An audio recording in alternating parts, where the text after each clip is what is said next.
सत्य, ठळक व निर्भीड सक्षम न्यूज. जतसह परिसरातील बातम्या पाहण्यासाठी सक्षम न्यूजला सबस्क्राइब करा.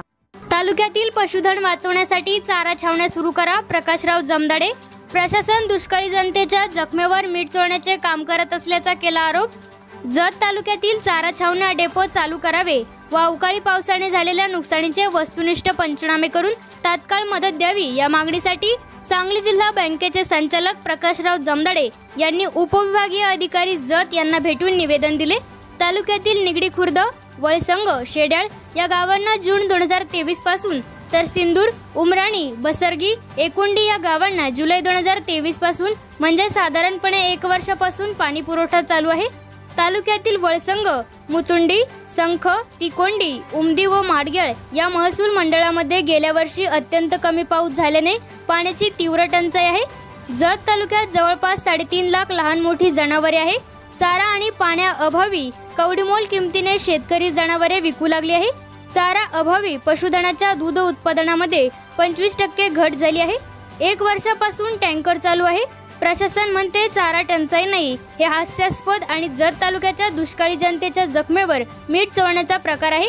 तरी तालुक्यातील तीव्रता ध्यानात घेऊन किमान मंडळनिहाय किंवा पंचायत समिती गणनिहाय जनावरांसाठी चारा छावण्या किंवा चारा डेपो त्वरित सुरू करावेत अशी मागणी जमदाडे यांनी केली.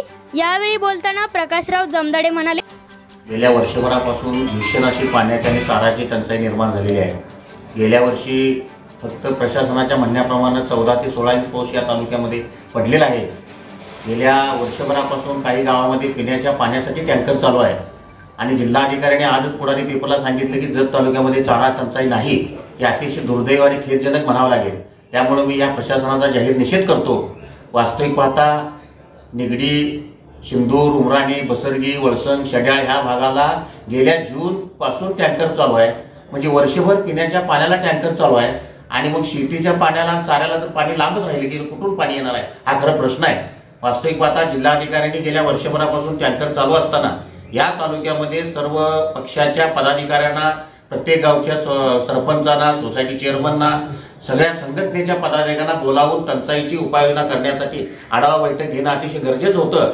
परंतु जिल्हाधिकारी हे आढावा बैठक न घेता सांगलीमध्ये बसून या ठिकाणी जत तालुक्यामध्ये चारा टंचाई नाही का, दुष्काळाची धाकता कमी आहे अशा प्रकारचं वक्तव्य करतंय. हे खरंच जत तालुक्यातल्या दुष्काळी जनतेच्या जखमेवरती मीठ चोळण्याचा प्रकार आहे. त्याच्यामुळे याचा मी जाहीर निषेध करतो.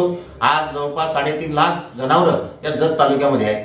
माझ्या माहितीप्रमाणे जवळपास 1.25 लाख 25% दुधाची घट या जनावराला पोषक असा चारा न मिळाल्यामुळे गेल्या 2-3 महिन्यामध्ये निर्माण झालेली आहे. तरी शासनानं त्वरित या ठिकाणी पंचायत समिती गणनिहाय किंवा मंडळनिहाय चारा डेपो किंवा चारा छावणी चालू करावी आणि या जत तालुक्यातल्या पशुधन वाचवण्यासाठी मदत करावी. त्याचबरोबर आज जर बघायला गेलं तर जवळपास 75 गावांना 95 टँकरनं पाणी पुरवठा चालू आहे. आज मी ठिकाणी 5 मतदारसंघाचा जवळपास दौरा केला. यामध्ये काही गावांना 8-8 दिवसात टँकर येते. काही ठिकाणी वस्त्या राहणार आहे त्या ठिकाणी टँकरच जात नाही. म्हणजे लोकांचं पाण्याच्या अभावी प्रचंड असा हाल चालू आहे. त्यामुळे प्रशासनानं याची दखल घेऊन छोट्या छोट्या गाड्या त्या ठिकाणी, लहान वस्त्या त्या ठिकाणी देण्याची व्यवस्था करावी. त्याचबरोबर आज परवाच्या वादळी वाऱ्यामुळे या भागामध्ये संख, उमदी, येळवी, बनाळी या परिसरामध्ये मोठ्या प्रमाणात घरांचं आणि बागांचं नुकसान झालंय. तर त्याचं वस्तुनिष्ठ पंचनामे करावे तात्काळ आणि जत तालुक्यातल्या जनतेला मदत करून त्यांना दिलासा देण्याचं काम या प्रशासनानं करावं अशी विनंती आहे. आताच मी जिल्हाधिकाऱ्यांना प्रांताच्या माध्यमातून आम्ही निवेदन देतोय की या तालुक्यामध्ये पशुधन वाचवण्यासाठी त्वरित चारा डेपो आणि चारा छावण्या चालू कराव्या.